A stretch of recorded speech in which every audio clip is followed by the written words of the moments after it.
আমাদের জুলাই বিপ্লবের পরে আমরা একটি কথা বারবার বলছি, এই জুলাই বিপ্লবের অন্যতম একটি আকাঙ্ক্ষা হচ্ছে বাংলাদেশের প্রতিটি ক্যাম্পাসে ক্যাম্পাসে ছাত্র সংসদ নির্বাচনগুলো হয়ে যাওয়া। শিক্ষার্থীদের নির্বাচিত প্রতিনিধিরাই প্রতিটি ক্যাম্পাসে তারা নেতৃত্ব দিবে। তো সে আলোকে আমরা ইতিমধ্যে বাংলাদেশের 5টি ক্যাম্পাসে শিক্ষার্থীদের প্রতিনিধি নির্বাচন সুষ্ঠুভাবে সম্পন্ন হতে দেখেছি। ইতিমধ্যে ঢাকা বিশ্ববিদ্যালয় কেন্দ্রীয় ছাত্র সংসদ ডাকসু, জাকসু, চাকসু, রাকসু এবং সর্বশেষ যোগসু নির্বাচন সুষ্ঠুভাবে সম্পন্ন হয়েছে। এবং এই নির্বাচনের মাধ্যমে বাংলাদেশের প্রত্যেকটা প্রান্তরে আমরা চমৎকার কিছু বার্তা দিতে পেরেছি। গণতান্ত্রিক চর্চাটা কেমন হওয়া উচিত, আমাদের প্রার্থীদের মধ্যে পলিসি ডিবেট হয়েছে, ডায়ালগ হয়েছে, কেমন ক্যাম্পাস তারা বিনির্মাণ করতে চায়, বাংলাদেশ নিয়ে তাদের স্বপ্ন কি, তাদের ভাবনা কি, সেগুলো তারা পরিষ্কার করেছে।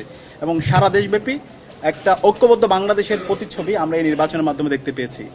তো এই নির্বাচন যে ঢেউ, সেই ঢেউ আমরা প্রত্যাশা করেছিলাম বাংলাদেশের প্রতিটি ক্যাম্পাসে সে নির্বাচনের যে তারিখ, সে তারিখটা ঘোষণা হবে। এবং সে আলোকে কিছু ক্যাম্পাসের তারিখ ঘোষণা হয়েছে। আপনারা জানেন শাহজালাল বিজ্ঞান ও প্রযুক্তি বিশ্ববিদ্যালয়ের নির্বাচনের যে তারিখ দেওয়া হয়েছিল 20 জানুয়ারি, এবং বেগম রোকেয়া বিশ্ববিদ্যালয়ের নির্বাচন তারিখ দেওয়া হয়েছিল। সেই তারিখ ইতিমধ্যে নির্বাচন যেন সঠিক সময় না হয়, সেটার জন্য বিভিন্ন ধরনের আমরা অপপ্রয়াস দেখতে পেয়েছি।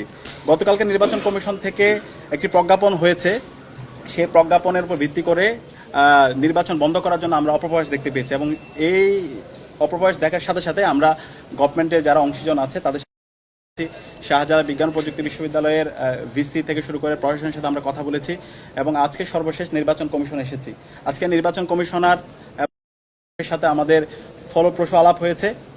আমরা আমাদের কনসার্নগুলো জানিয়েছি। আমরা বলেছি নির্বাচন হবে আগামী মাসের 12 ফেব্রুয়ারি, আর শাহজালাল বিজ্ঞান ও প্রযুক্তি বিশ্ববিদ্যালয়ে নির্বাচন হবে 20 জানুয়ারি। 3 সপ্তাহ বাকি আছে। এই 3 সপ্তাহ আগে এই ধরনের নিরাপত্তার অজুহাত দেখিয়ে নির্বাচন বন্ধ করে দেওয়া, এটা কোনো ধরনের যৌক্তিক সিদ্ধান্ত হতে পারে না। এটা সম্পূর্ণ একটা অগণতান্ত্রিক সিদ্ধান্ত। শিক্ষার্থীদের নির্বাচিত প্রতিনিধিরা প্রতিটি ক্যাম্পাসে নেতৃত্ব দিবে। শিক্ষার্থীরা যাকে চায় সেই তাদের নেতা প্রতিনিধি হিসেবে সে নির্বাচিত হবে। সুতরাং এই ধরনের অগণতান্ত্রিক সিদ্ধান্ত ছাত্র সমাজ মেনে নেবে না।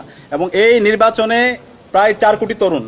সুতরাং আপনারা এমন কোনো কাজ করবেন না, নির্বাচন কমিশন এমন কোনো কাজ করবেন না যার মাধ্যমে তরুণদের আপনাদের প্রতি আস্থাহীনতা তৈরি হয়। সুতরাং এই নির্বাচনটা যেন অবাধ, সুস্থ এবং নিরপেক্ষ হয়, সে জায়গায় তাদের দায়িত্বশীল আচরণ করতে হবে।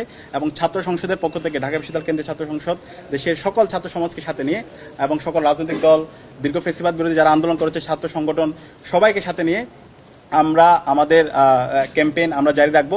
আমরা ইতিমধ্যে আমরা আপনাদেরকে বলেছি এই নির্বাচনের মাধ্যমে আগামীর বাংলাদেশের ভাগ্য নির্ধারণ হবে। এই গণভোটের মাধ্যমে বাংলাদেশ রাষ্ট্রটা কিভাবে চলবে। আমরা যে দীর্ঘদিনের যে সংস্কারের কথা বলছি, আমাদের শহীদরা যে জন্য জীবন দিয়েছে, এই